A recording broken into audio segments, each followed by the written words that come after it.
The story begins when Takumi suddenly finds himself in a strange new world, standing in front of a goddess named Norn.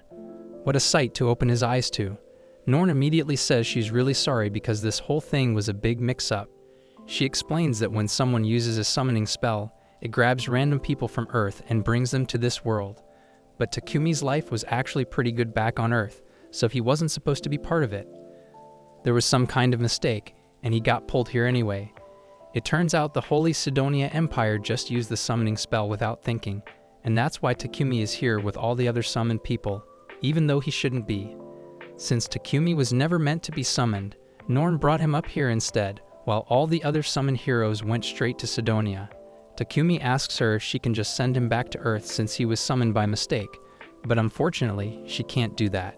She was so pissed off at Sidonia for using the forbidden summoning spell that she immediately patched it out of this world's magic laws so no one can move between worlds anymore, and that means Takumi is stuck here permanently. Oh, and there's one more little thing, Norn adds. The summoning process, well, it kind of killed Takumi. Takumi starts to panic when he realizes he's a ghost, but Norn quickly reassures him. She can't send him back home, unfortunately, but she can give him a brand new body in this world. He can become a citizen here instead, and since it's partly her fault this mess happened, she'll give him a special blessing to make his new life a bit easier. Takumi has no other options, so he agrees to be reborn. Norn's happy about that, because it makes her joyo be much simpler. She tells him to open his status screen to check out the new life he will have, and when Takumi does, he finds out that Norn is planning to give him a 17-year-old body, even though he's 40. Norn tells him not to bother with the minor details, and more importantly, he still needs to pick out his job. She tells him that there are two main classes for jobs, so if Takumi wants something more combat-focused, he can pick things like swordsman, knight, or hunter, but if that doesn't appeal to him, then he could always pick one of the production jobs instead. Takumi doesn't like the idea of having to fight, so he decides to go with a production job. After all, Norn then proceeds to implant the job in his soul along with a bunch of other bonus blessings and sends him on his way, completely forgetting to give him a tutorial. Takumi crash lands in the middle of forest, and after finally picking himself off the ground, he sees his reflection in the river and realizes that he really has become a different person.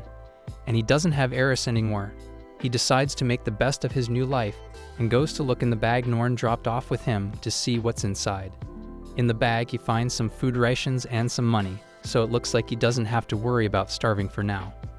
He takes a look at his status screen, and it looks like Norn really hooked him up with all the useful skills he could ever need. He even has elemental magic, so he decides to try that out first to see if he can really use it. Takumi holds out his hand and says, "Water ball," and poof, a ball of water appears. He tries the other elements too, and they all work just as easily. He's got the hang of his magic right away.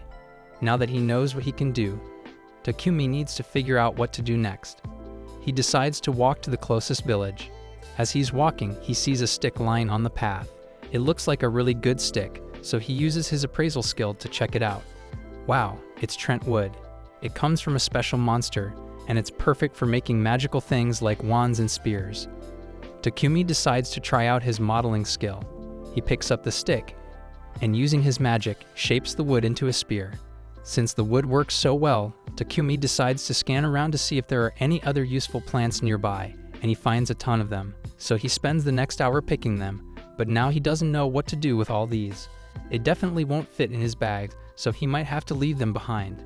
But then Takumi remembers that he has an item box skill, so he uses it to store all the plants. Just then, he hears someone scream, and a few moments later, he sees a little girl run out of the bushes. The little girl comes to him for help because there's a monster chasing after her, and when Takumi turns to see what kind of monster it is, he finds a massive horned rabbit. The rabbit charges at him and nearly impales Takumi. But at the last second, he freaks out and accidentally stabs the rabbit in the head, killing it instantly. He is shocked that a beginner like him was able to win against a monster like that. Takumi assumes it must be because of Norn's blessing, but Norn had nothing to do with it. It was just dumb luck. As a result of his fight, Takumi earns the job title of warrior, but he's not happy about it since he was hoping to avoid fighting altogether. But that's not really important right now since he still has to check if the little girl is alright. Molly says she's fine and explains that she was out here picking herbs, but she accidentally got too far from the bored village and ended up getting attacked. When Molly mentions a village, Takumi gets excited. He asks if he can go there too. Molly says she'll show him the way, but first she points to the rabbit and asks if he's going to take it. She says rabbit meat is delicious. Takumi realizes she's right. It would be silly to leave the rabbit behind, so he puts the rabbit into his item box.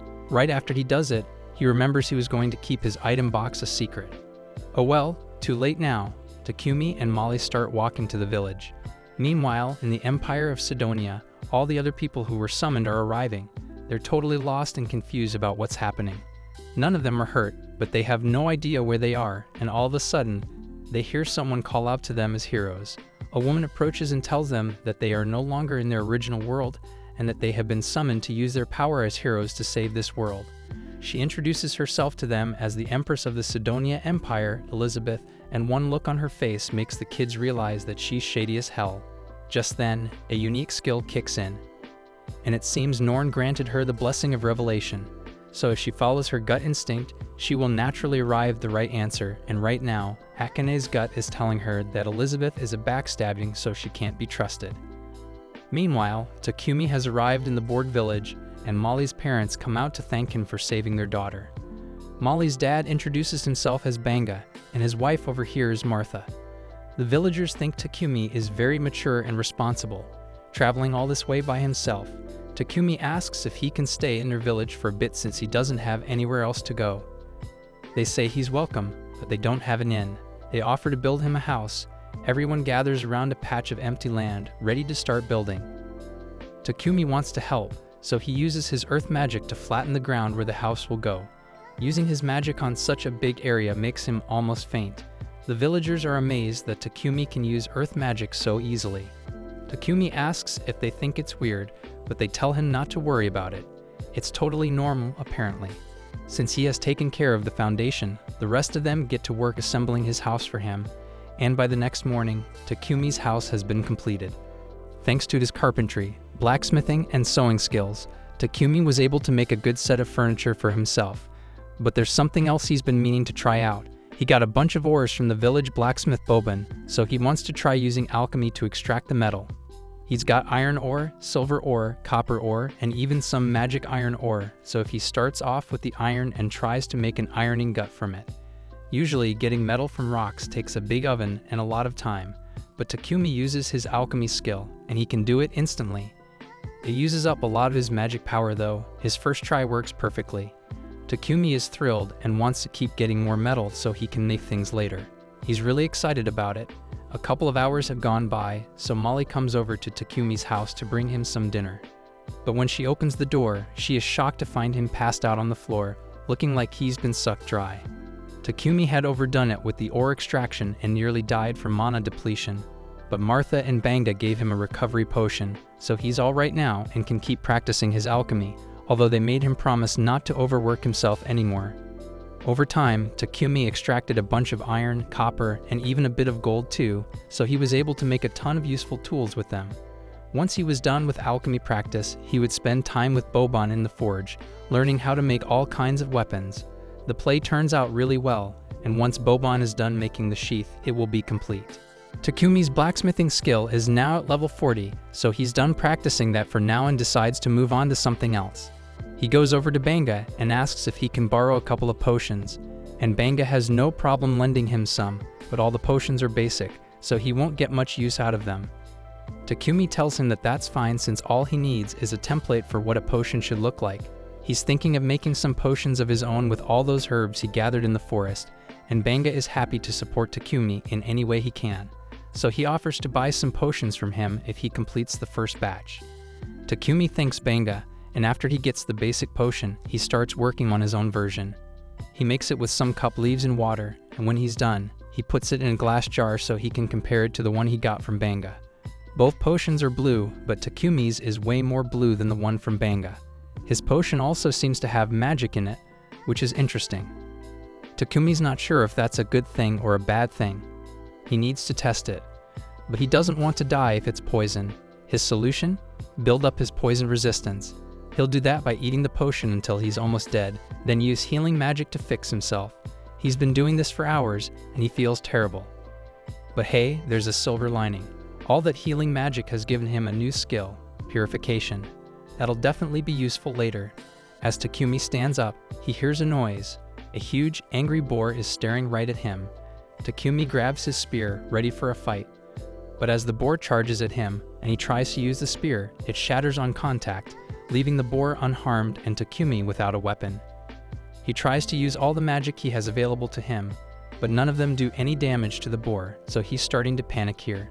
And just when he thought things couldn't get any worse, he noticed a poison spider behind him, and it looked like it was getting ready to attack. So Takumi is completely cornered. However, instead of attacking him, the spider attacks the boar instead, causing it to miss Takumi, but the boar is still coming for him, so he has to think of something fast. So far, all of his physical attacks have failed, but there's still one thing he hasn't tried yet. As the boar charges at him again, he jumps into the air, and at the moment of contact, he uses his alchemy skill on the boar's head and breaks it down. Takumi's quick thinking saved him. Now that he's safe, he remembers the spider that helped him earlier. It's in bad shape after the boar attack. Takumi heals the spider so it won't die. As he stands up to go back to the village, he gets a message. You have successfully tamed the spider. He didn't even know you could tame a spider. He's not sure about taking it with him since it's a dangerous monster. But then the spider gives him the cutest puppy dog eyes, and Takumi's heart melts. He decides to keep it as a pet and names her Maple. A little later, Takumi arrives back in the village, showing off the huge boar he defeated. They are all amazed that he could defeat something like that, but even more so that he managed to tame a poisonous spider since no one has ever managed to do that before. That aside, Takumi suggests that they all share the boar since he can't finish it alone. So that night, a massive feast is held in his honor. While everyone else is having fun, Banga brings the valuable leftovers from the boar to Takumi and tells him he can sell them for money if he heads to the nearest city, Bolton. So that will be Takumi's next destination. All the while, Goddess Norn has been watching over him, and she's really happy with how well he is progressing. One of her fellow goddesses asks her what she's hoping to achieve by giving Takumi such special treatment. She gave him a special body, a special blessing, and on top of that, she could send him a whole year into the past before Sidonia actually activated the summoning spell that brought him here. But Norn says she doesn't have a particular reason for it, she's just doing what she thinks is right. Takumi wakes up tied to his bed. He knows Maple is the culprit. Maple apologizes, saying she was lonely. Takumi realizes he's been working so hard he's been ignoring her. He decides to take a day off to play with Maple, and she's overjoyed. Just then, Martha comes in with lunch. She sees Takumi tied up and Maple nearby and gives them a weird look. Takumi quickly explains that it's not what it looks like. Martha believes him, but she does notice how beautiful Maple's silk is. She immediately decides she's going to get as much silk from Maple as possible. Later that day, Martha has successfully creates a spider silk shirt, and all the ladies in the village are in love with the texture of the fabric. Takumi hadn't realized spider silk was such a hot commodity. Still, the ladies explained that spider silk is a luxury item, so only nobles ever get to buy it. Martha asks Maple if she can make some more fabric for her, so Maple starts squirting it out, but this is going to take a while, so she isn't going to get to play with Takumi anymore. Takumi is a little disappointed since he was looking forward to spending time with Maple for once, but he still has things to do anyway, so he's not too bothered. It has been roughly a month since Takumi first came to this village, and he intends to head to the city to study his alchemy, but he can't bring himself to say goodbye to all the villagers after spending so much time with them. Takumi heads to the forge to work with Boban on his blacksmithing. They quickly make a chest plate that fits Takumi perfectly, and some steel-toed boots too. Boban says the boots will be handy if he ever needs to kick something, but Takumi says he's not planning on fighting, he just wants to be an alchemist. Banga arrives, happy to see Takumi's armor finished. He's also a little sad because he knows Takumi will be leaving soon. Banga understands that Takumi needs to go to the city to grow his business. He needs to sell more and get more materials. A trader from Bolton will be in the village in a few days, and Banga has arranged for Takumi to travel with him. They are sad to see him go, but they know this is for the best, so they tell Takumi to start getting his stuff ready. Takumi thanks them for all their help and starts heading back to his house so he can pack up. But along the way, he runs into Martha while she's carrying a bucket of meat. He asks her what she's up to, so Martha explains that she's on her way to throw away the innards of a horned rabbit that Banga caught. Apparently, the innards are the most delicious part of the rabbit. but they need to be processed thoroughly to remove all diseases and parasites. This village doesn't have the equipment necessary to do that, so she has to throw the meat away so no one gets sick. Takumi tells Martha she doesn't need to worry, he can purify the meat. He uses his purification magic, and the meat is now safe to eat. Martha is grateful, but she's also shocked that Takumi can use light magic. She warns him not to tell anyone about it when he leaves the village. Light magic is super rare, and it would attract too much attention. Takumi says he understands and will be careful.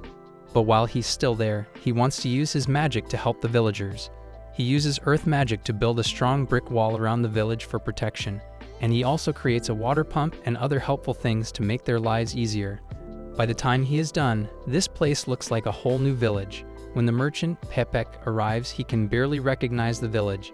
It's changed so much. Bunga greets Pepek, and they finish their trading. Then Takumi joins them, ready to leave. Pepek, who's heard all about Takumi from Banga, introduces himself. They ask Takumi if he's packed everything. He says yes, but there's one more thing. He pulls out a potion and gives it to Banga. He explains that he's already left about 100 of these potions at Banga's house.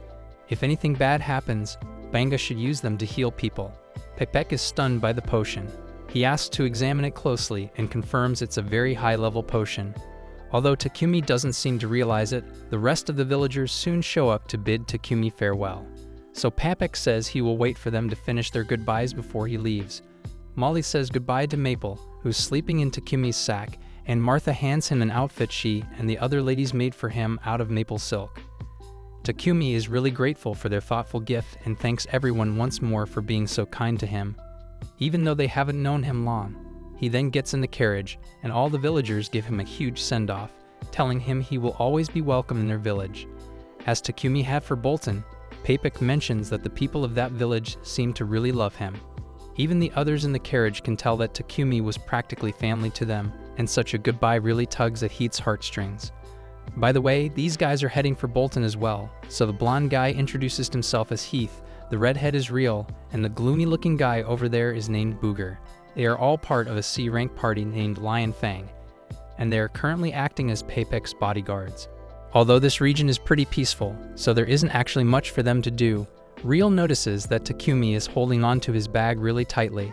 So they ask him if something precious is inside, and Takumi answers, saying his pet killer spider is sleeping inside. The group can't believe Takumi managed to tame a killer spider, so Real asks to see it. But he's being really creepy about it, so Maple ends up headbutting him in the face. Takumi begins apologizing profusely for what Maple did, but the others tell him there's nothing to be sorry about since Real deserved it.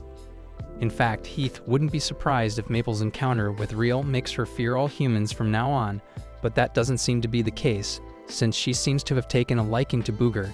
Everyone is admiring Maple, but Pepek pulls Takumi aside. He's really interested in the potion he saw earlier and asks if Takumi has any more to sell.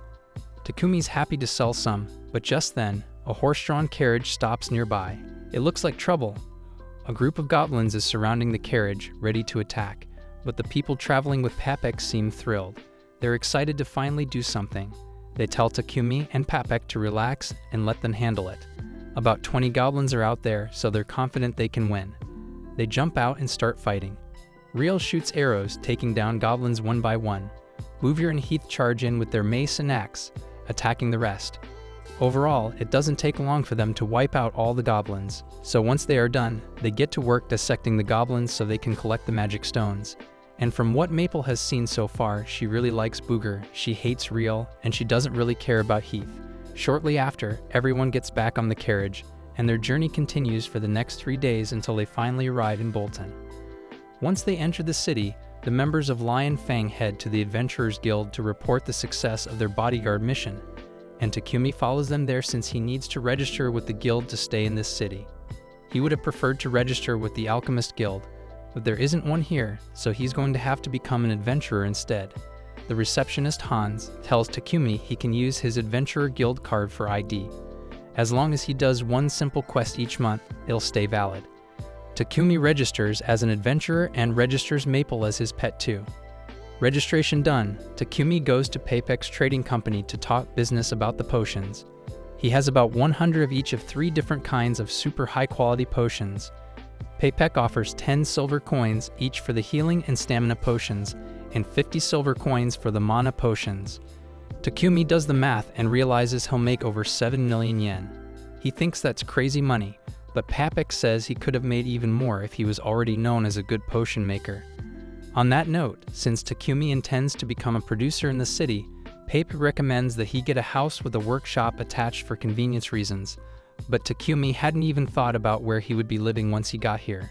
Paypek decides to help him out a little and calls for his assistant, Thomas, so he can show Takumi a good property at an affordable rate. However, when Takumi finally sees the house, it looks way more like a mansion, so he doesn't think he can afford it. Thomas tells Takumi the mansion is very affordable and promises there are no ghosts. Takumi likes the workshop attached to the house.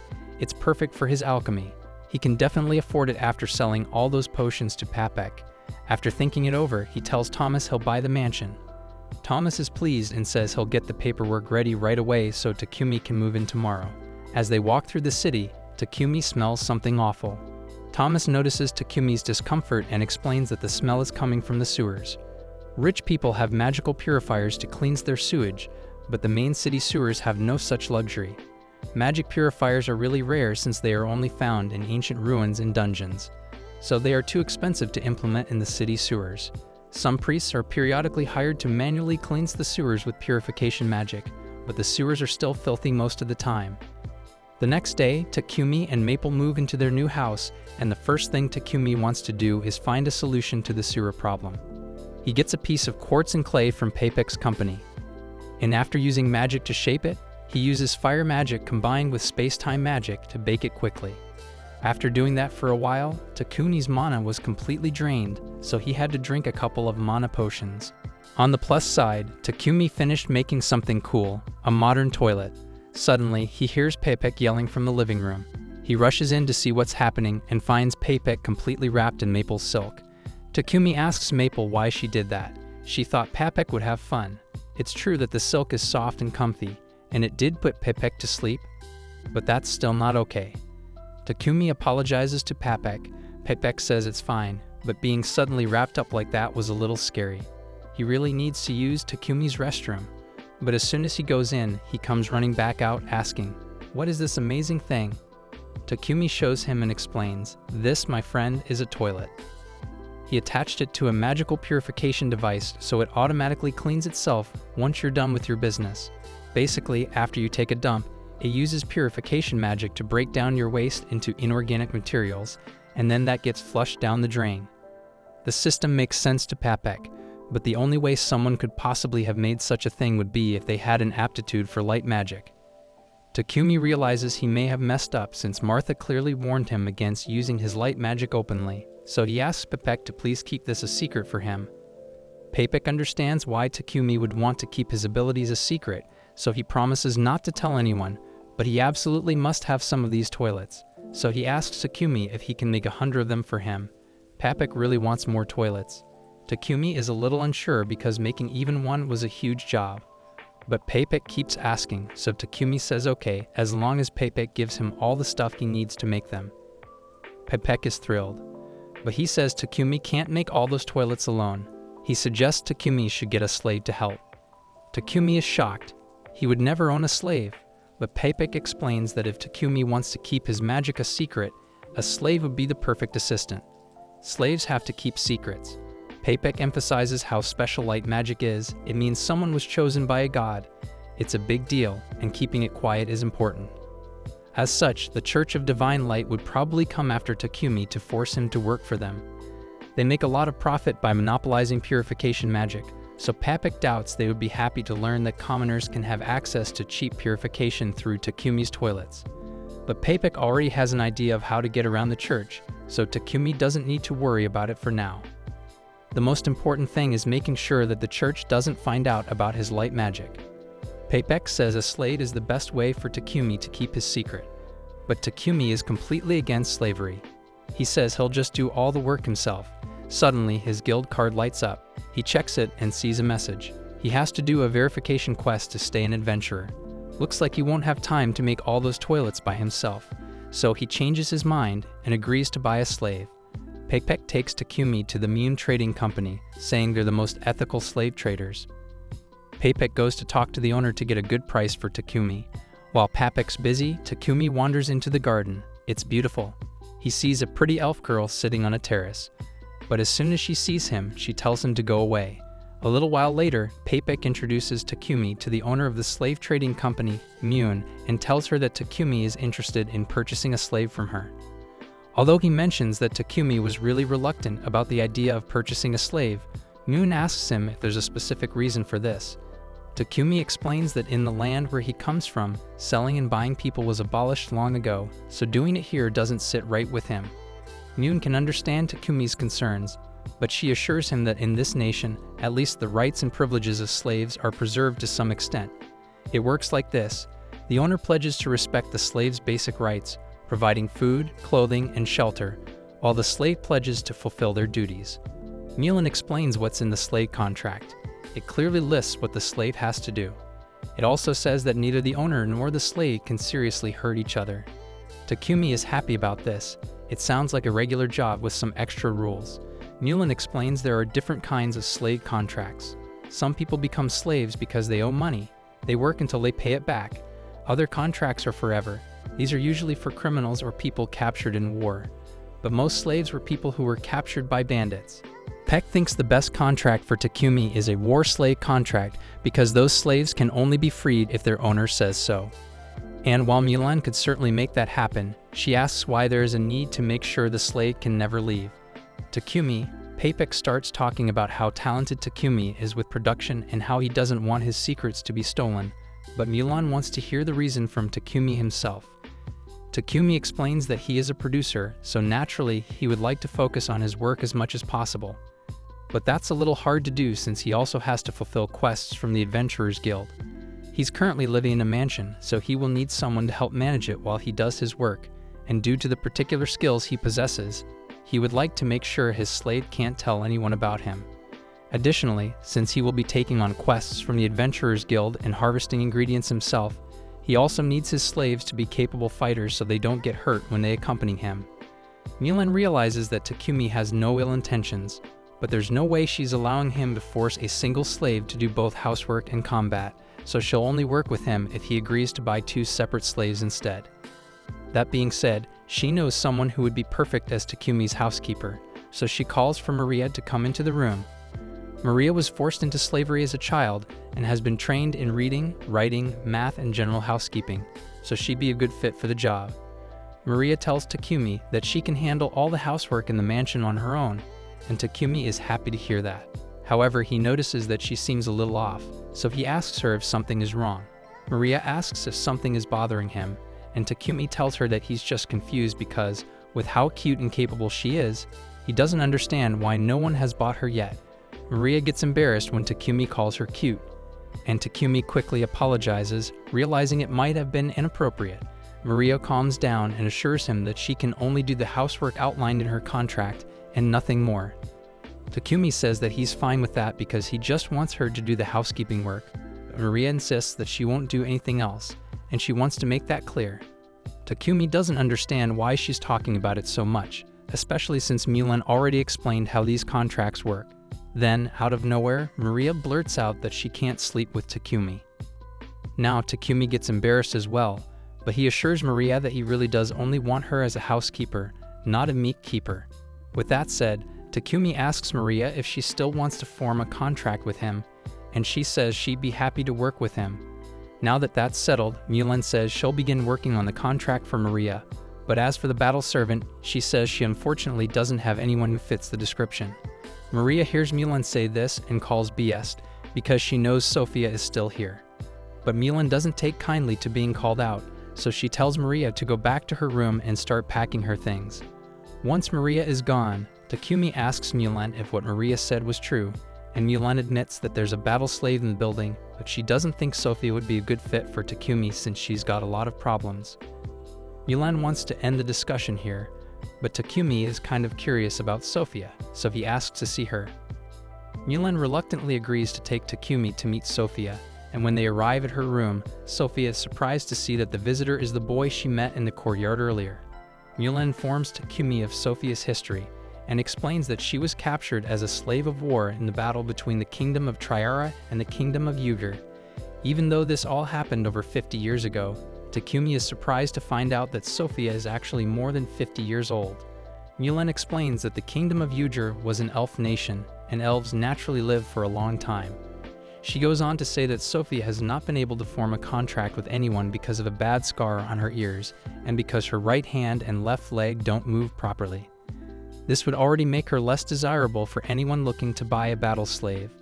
On top of that, she has lost the ability to use the elemental magic that elves are famous for, so Mulan believes she may be cursed. Mulan doesn't think that Sophia will be much help to Takumi on his quests, but Takumi wants to find out for himself, so he asks for a moment alone with Sophia. Mulan agrees and leaves them alone. When they are by themselves, Takumi grabs Sophia's face and looks directly into her eyes. Even though he doesn't like using his appraisal skill without permission, he feels it's necessary to understand what's really going on. He looks at her status screen, and to his surprise, he discovers that her stats are incredibly high. Her injuries do limit her abilities, and she does have a curse on her. But if Takumi can fix that, then she will be the perfect companion to have in battle. Mulan soon comes back into the room to ask Takumi if he has made a decision yet, so he tells her he wants to take Sophia. Sophia can't believe he wants her and reminds him of all her flaws, but Takumi says he's going to fix it so it won't be a problem. Mulan thinks Takumi's confidence is pretty interesting, so she agrees to leave Sophia in Takumi's care. A few minutes later, Mulan finishes going over the terms of the contract, and now the last thing to do is to put it into action. The three of them stand together, and Mulan uses her magic to make sure they are bound to the terms of the contract. After she is done, Maria and Sophia officially become Takumi's slaves. Maria thanks Takumi for buying her and promises to work hard to meet his expectations, and Sophia does the same. Once everything is settled, the three of them head back to Takumi's house. When Takumi opens the door, Maple jumps out excitedly to greet him. Both Maria and Sophia feel concerned about Takumi's safety, so Sophia almost attacks Maple, but before she can do anything, Takumi quickly stops her and explains that Maple is actually his pet killer spider. Maria and Sophia find this a bit strange, but they decide not to make a big deal about it and just act like it's normal.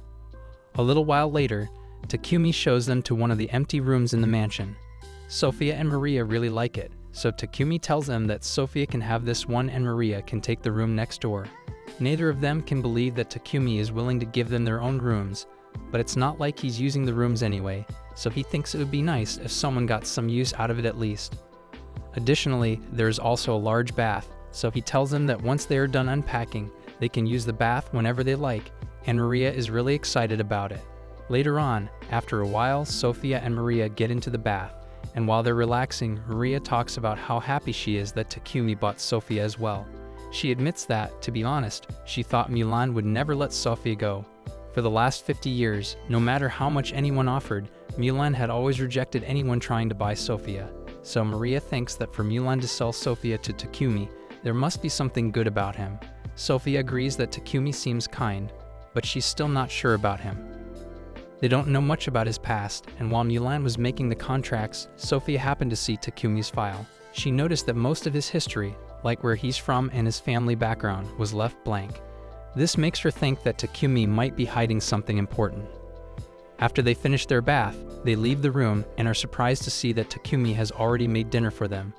Maria feels especially upset because household chores are supposed to be her job, and if Takumi is doing everything, it makes her feel like she's not needed at all.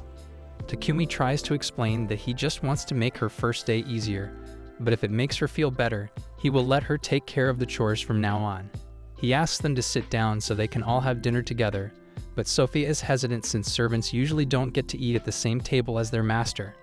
Takumi understands that Sophia and Maria might think his behavior is strange for someone who owns slaves, but he doesn't want them to focus too much on tradition. He tells them that while it might be part of the usual way things are done, he doesn't like being called master. Instead, he asks if they can just call him by his name. Sophia, a bit unsure, asks if he's giving a formal order, but Takumi says he doesn't want to force them if they're not comfortable with it. He just prefers being called by his name. Maria seems fine with this idea and agrees to call him by his name. The next day, Takumi goes to Pepek's trading company to pick up a package he ordered. Pepek tells him that he wrapped it as securely as he could, but still advises Takumi to be careful while carrying it home. On his way back, Takumi notices a church nearby and decides to go inside. He walks in quietly, kneels down, and says a prayer to Norn. He thanks her for all the skills she gave him since they've really helped him, but there's something he's been meaning to ask her. In the time he has spent in this world, he's learned that the Holy Empire of Sidonia controls the religious doctrine here, so he doesn't understand why Norn has so much beef with them. Suddenly, Takumi hears a voice and looks up to see Norn standing right in front of him. He gets a bit startled, but Norn calmly explains that she heard him praying to her, so she decided to bring him up to have a little chat. She then answers his earlier question, explaining that she doesn't like Sidonia because they don't follow her will. There are two main religions in the world, the Church of Creation and the Church of Divine Light. The Church of Creation has been devoted to Norn since its beginning, but the Church of Divine Light does whatever it wants without following her guidance. The Sidonian Empire, influenced by this church, started several crusades to spread their religion, but Norn chose to stay out of it. She didn't want to get involved in the petty issues of humans and their conflicts. Takumi points out that that was a dumb move since the only reason Sidonia is able to activate the summoning spell that brought him here was because Norn didn't intervene until it was too late. And yeah, it sounds bad when he puts it like that, but she gave him all her blessings to make up for her mistake. Although there's something she needs to tell him. Most of her blessings will remain with him forever, but there is one that will fade away, and that's the unusually great luck he has been having recently. She basically gave him a beginner's tutorial by allowing him to meet such nice and helpful people, but soon he will end up meeting people with sinister intentions, so from now on, the results of his actions completely depend on him. A little while later, Takumi comes home, but as soon as he walks through the door, he trips over Maple, who is super excited to see him. Sophia and Maria quickly come to check on him, but when Sophia tries to help him with the package Takumi brought, he quickly puts it away in his item box, not wanting her to touch it. He then gets up and says he's going to work in his workshop and tells them not to bother him for a while. However, Sophia is suspicious because the package had special magical wrapping paper on it, meaning it must be something important or dangerous. She quietly follows him to the workshop, wanting to know what he's doing. When she peeks inside, she's shocked to see him dipping a knife into poison and cutting himself with it. He immediately heals himself afterwards, but you've got to admit, he looks crazy doing this.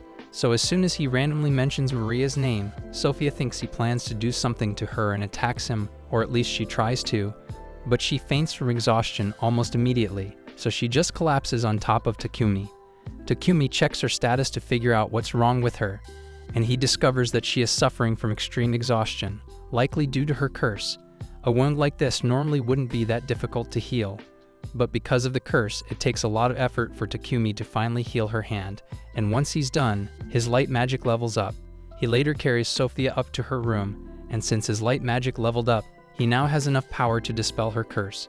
So he pours all his magic into it, and eventually he's able to fully heal Sophia as well as lift her curse.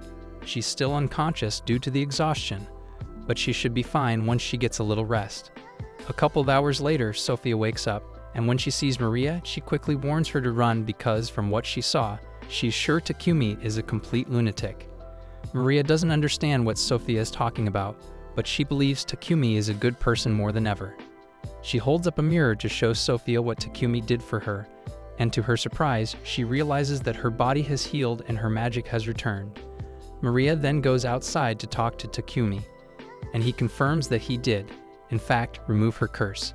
He explains that it took a lot of pain and effort to level up his skill, but reassures her not to worry since he already promised to heal her. Sophia realizes that she had completely misjudged Takumi, so she kneels down and pledges to serve Takumi for the rest of her life for the kindness he has shown her. The next morning, Takumi heads to the library to see if he can find any information about alchemy, but it turns out that the entire library only has 4 books on alchemy. Takumi is confused and wonders why alchemy isn't more popular when it's so simple to understand, but in reality, it isn't easy at all. All the alchemy texts available are written in this world's ancient language, so the only reason Takumi can understand any of what's written here is because Norn gave him a blessing that allows him to understand every language in this world. Later that day, Takumi, Maria, and Sophia finish making a bunch of toilets, and while there's still a lot more to go, they're making good progress. Takumi thinks he should take a break from making toilets for a while. Since he won't be making any more toilets for now, Maria asks him what he plans to do next. Takumi explains that he's thinking about going on a journey soon. Specifically, he wants to find new alchemy ingredients, visit unique places around the world, and maybe explore some ruins along the way. He already plans to take Sophia with him as his bodyguard, so he'll need to ask Maria to stay behind and take care of the house while he's gone. However, Maria doesn't like the idea of being left behind. She asks Takumi if she can join him on the journey, but he doesn't think it's a good idea because the journey will probably be too dangerous. Plus, he mainly hired Maria because he needed a maid to take care of the mansion, so it would defeat the purpose if he took her with him. Maria understands Takumi's point, but being left alone in the mansion would make her feel terribly lonely, so she pleads with Takumi to reconsider. Takumi would feel bad about leaving Maria all alone, but before he makes any decisions, there's something he needs to check. So he grabs Maria's face and uses the appraisal to check her stats, and unexpectedly, Maria is pretty stacked. Don't get me wrong, she's not overpowered, but she could definitely handle herself in a fight. So Takumi agrees to bring her along for the journey as long as she's sure she can handle it. Sophia says she's willing to teach Maria how to use magic and fight to make sure she is ready for any possible threats, and Takumi likes the sound of that. So he asks Sophia to train both him and Maria. Since they decided that Maria would be joining the expedition, Takumi thinks it's about time he started making equipment for everyone. As a start, he asks Sophia what kind of weapons she would like. Sophia doesn't hesitate and begins listing off an entire arsenal of weapons she would like, but that's to be expected since she's an experienced warrior. Maria doesn't know much about weapons, but she has some short sword training from Mulan, so she tells Takumi that a set of battle knives would be good for her.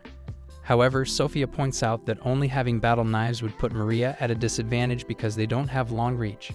She suggests that Maria should also get a spear. Since Maria doesn't know how to use a spear, Sophia offers to train her a little and teach her the basics. While they do that, Takumi starts working on the weapons.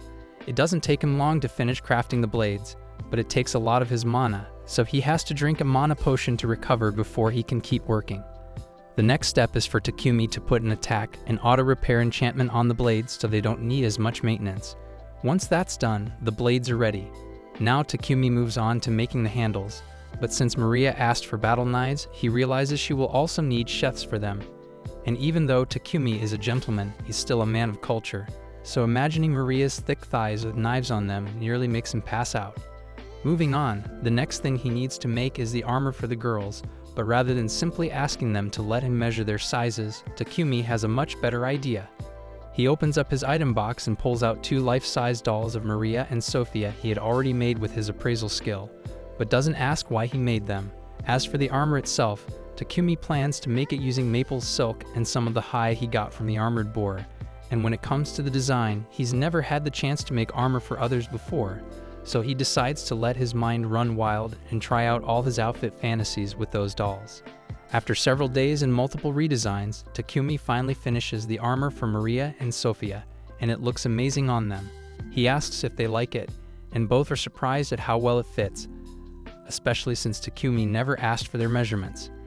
It feels like he might have had duplicates of them to test the outfits on, but they quickly dismiss the thought as being too crazy. Takumi changes the subject before they start getting suspicious and asks what they think of the weapons he made for them. Sophia pulls out the sword Takumi crafted for her and says it feels perfect. Maria tests out her battle knives and is also grateful for the equipment. Takumi then reveals one more thing he made for them, rings that will help with their magic casting. Sophia and Maria accept the rings, but they feel bad about troubling Takumi so much since rings like these are bound to consume a ton of mana.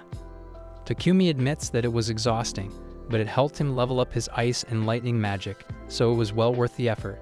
After all the equipment has been tested, the 3 of them head to the guild since Takumi needs to register Maria and Sophia at the guild so they can register as adventurers as well. Since this is their first time at the guild, Maria and Sophia are given the H rank, and while Takumi is here, the receptionist reminds him that he needs to complete at least one quest in order to maintain his status as an adventurer. So Takumi heads over to the novice board to see if there are any good quests he can pick out. He's hoping to pick an H or G rank quest so he doesn't have to do too much work, but Sophia thinks he would be better off choosing one of the higher difficulty quests since it would help him raise his rank. A couple of bastards overhear that Takumi is H rank, so they think they can intimidate him into running away so they can have fun with Sophia and Maria. The D-rank guys tell Takumi that there's no way he can handle all of them at once, and they have no problem beating up a random guy just for fun. Maria is ready to step in and stop them, but Takumi holds her back, saying he will deal with it himself. Even though he's scared, he can't let them disrespect him, and more importantly, he won't let them disrespect his friends. The D-rank guys laugh and think it's funny that an H-rank newbie like Takumi thinks he has a chance against them. One of the guys, who has a pot belly, tries to punch Takumi as hard as he can, but Takumi just lets it happen. However, the only one who gets hurt is the D-ranked guy, who ends up breaking his hand from the punch. Suddenly, the guild master, Barak, shows up and demands to know what's going on, reminding everyone that fighting is not allowed in the guild. At first, he thinks Takumi is to blame for all the commotion since he is completely unharmed and the other guy has a broken arm, but Maria tells him Takumi did nothing wrong. The receptionist also backs up their story and explains to the guild master that all Takumi did was take a punch to the face. The guild master still wants to get to the bottom of this, so for now, he asks someone to drive the potbelly guy away and tells Takumi and his party to come with him since he has a few questions to ask. He believes that Takumi was just defending himself, but he doesn't understand how he did it and would like an explanation. Takumi feels a little uneasy about sharing personal information about his skills, but the guild master reassures him that everything will be kept confidential. So Takumi explains that when the guy threw a punch at him, he quickly opened his item box, grabbed some charcoal, and coated his upper body with it. He then used his skill to turn the charcoal into a diamond, which is why the punch broke the guy's fist without Takumi doing anything.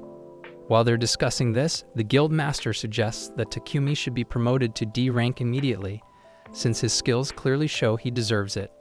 He also says that with a higher rank, people won't try to mess with Takumi just because he's with two pretty ladies. Takumi feels it wouldn't be fair to get promoted without earning it, so he proposes that he and his team complete some difficult quests to prove their worth. Sophia and Maria think this is a good idea, and Takumi agrees as well. The quest they were assigned involves exterminating goblins and kobold, and then gathering merle herbs, so they head out into the forest to begin.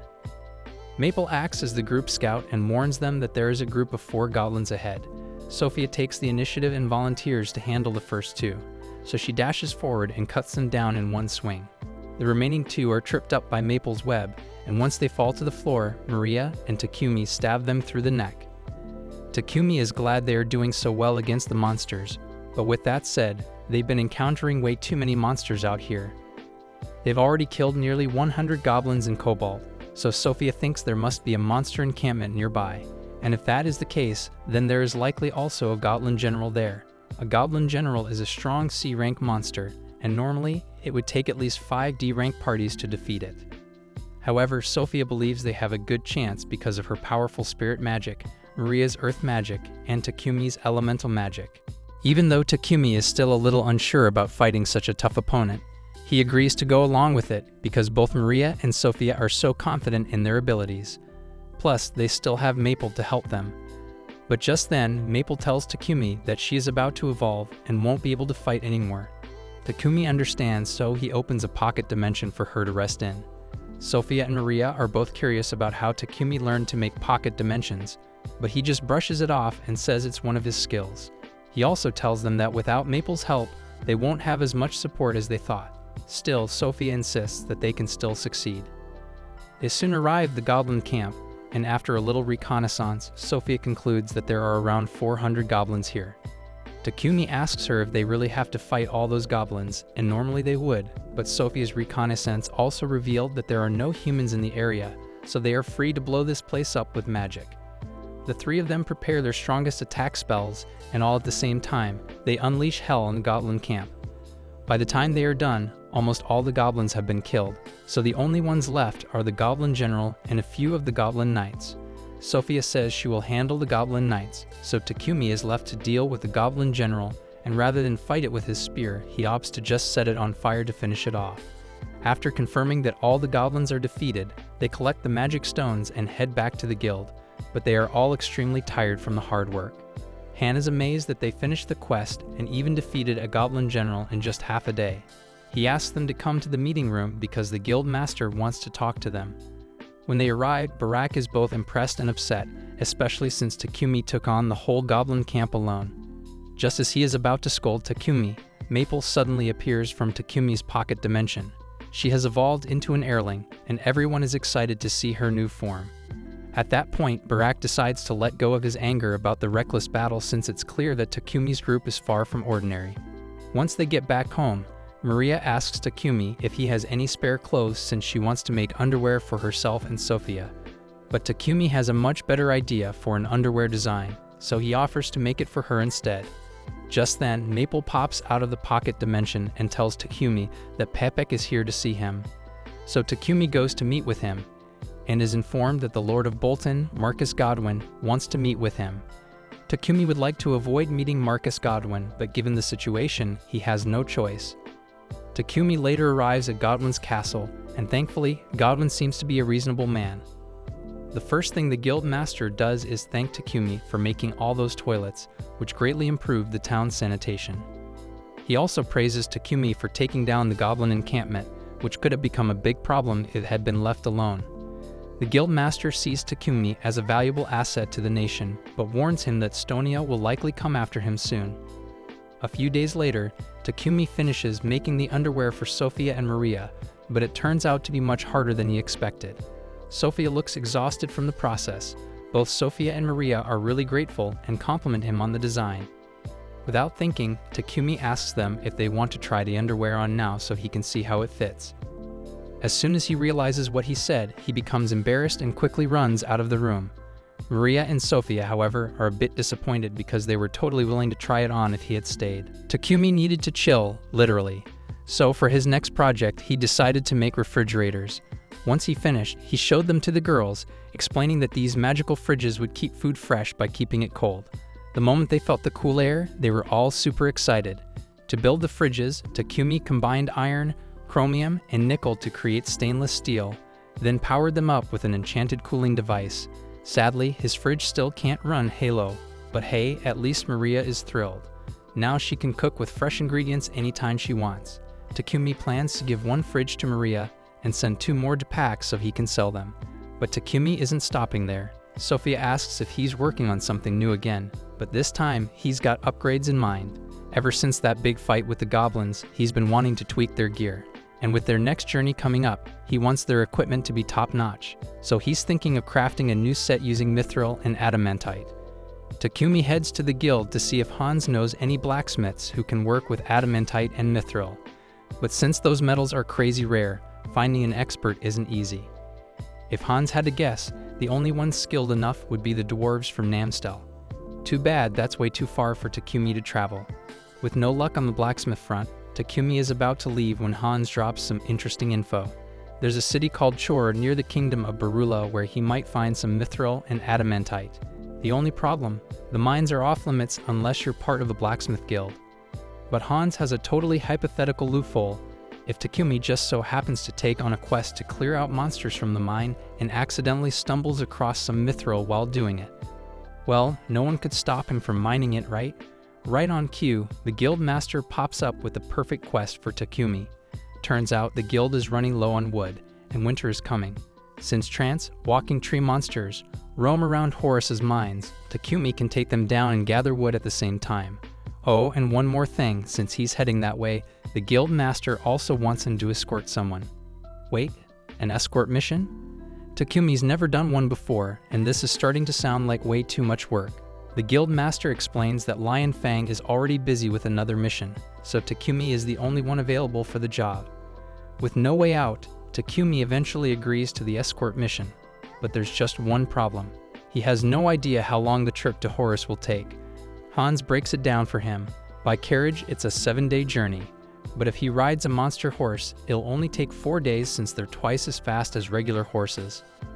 Takumi is all in on the monster horse idea, but before he can get too excited, Real shows up with bad news. All the monster horses are already being used by Lion Fang. Hans is surprised to see Real back so soon, but Real explains that he isn't done with his quest yet. He just happened to take down a black buffalo on the way, so he came back to drop it off before it spoiled. He's heading back out in the morning to rejoin his party, but since he's staying in town for the night, Takumi invites him over for a bath. Real immediately jumps at the offer because, let's be real, who wouldn't? Takumi is happy to have him over, but he's got one more stop to make first. Real, however, decides to tag along, so Takumi takes him to Pempek's company. While there, Takumi pulls some strings and convinces Pempek to lend him a couple of monster horses for the mission. Of course, there's a catch. Pempek wants a cut of the ores Takumi finds in Horus's mine. Oh, and about that refrigerator Takumi made. Pempek loves it, so much so that he wants Takumi to make more once he's back from his mining trip. Meanwhile, back at Takumi's mansion, Sophia is getting seriously worried. Takumi still isn't home, and she's starting to think something might have happened to him. Later that evening, Takumi is finally on his way back with Real, and he apologizes for dragging Real around on such a long errand, especially since he must be exhausted from his own journey. But Real doesn't mind. He's the one who insisted on coming along after all.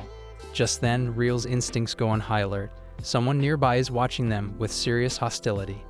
And judging by their presence, he already knows he can't win a fight against them with his current equipment. Without hesitation, he grabs Takumi's hand and takes off running. Too bad it's pointless. The attacker catches up in an instant and lands a brutal kick straight to Real's face. The assailant? Sophia. She's absolutely convinced Real was trying to kidnap Takumi and is fully prepared to take him down on the spot. But before she can land a finishing blow, Takumi jumps in front of Real and frantically explains the situation. Once she realizes her mistake, Sophia backs off and sincerely apologizes. Real, thankfully, is fine, so he forgives her, but now he's got a ton of questions for Takumi, and that list only gets longer when they arrive at Takumi's house and Real finds even more cute girls waiting for them. Naturally, he needs answers. Takumi explains that he hired Sophia as a bodyguard and Maria as a maid, and as for Maple, she just happened to evolve at some point. Real is hyped to see Maple in her new form, but unfortunately for him, she still doesn't like him. That's when it hits Real like a truck. Both Bogart and Heath already have wives, and now even Takumi is surrounded by girls while he's still single. Defeated, he straight up asks if Takumi is dating Sophia or Maria, but Takumi clears it up. He's not dating either of them. Seeing his shot, Real wastes no time and asks Sophia if she's considered going out with him. Immediate rejection. Then he asks Maria. Another instant rejection. Pain. Later, as Real cries dramatically in the bath, Takumi fills Maria and Sophia in on his upcoming mission to mine mithril and adamantite. Sophia thinks it's a great idea, especially since Trantwood is such a valuable material. Everyone else agrees, so Takumi sets the plan. They head out in 3 days. The next morning, Real heads off to rejoin Lion's Fang, leaving Takumi to focus on preparing new equipment for his party's upcoming Trant hunt. For himself, he picks a magic-draining tungsten carbide sword. A powerful weapon, no doubt, but way too big to use as it is. That's where his alchemy skill comes in, or at least, that's the plan. Something about the sword resists his skill, making the process way harder than usual. But after a ton of effort, Takumi finally manages to break the metal down and forge 2 separate blades.